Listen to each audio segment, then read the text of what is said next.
जब माँ दुनिया से जाती है ना तो सबसे ज्यादा तसल्ली देने वाले लोग जो होते हैं उनमें भाभियां शामिल होती है। नहीं असी भी तेरिया मावा कदे तेनू इस घर च कोई कमी महसूस नहीं होगी, लेकिन फिर जब वो बेटी आती है तो वही भाभी बैठी होती है, ऐ साडे पिछू नहीं लैन दी, रोज आ जाती है, तो खामद को आस्ता आस्ता फिर वो रिश्ते टूट जाते हैं। तो भाभियों का जो प्यार है उसको जेन में रख के मैंने लिखा कि भाभियां कदे नहीं मावा बनिया, मावा ही मावा हुंदियां ने, मापियां दे घर धीयां दे लई कदू कोई थावां हुंदियां ने।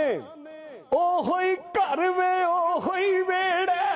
ਉਹ ਜਿੱਥੇ ਖੇਡਦੀ ਹੁੰਦੀ ਸੀ, ਜਿੱਥੇ ਚੌਧਰ ਕਰਦੀ ਸੀ, ਉਹੋ ਹੀ ਘਰ ਵੇ ਉਹੋ ਹੀ ਵੇੜਾ, ਸ਼ਿਕਵੇ ਨਹੀਂ ਭਰਾਵਾਂ ਨਾਲ,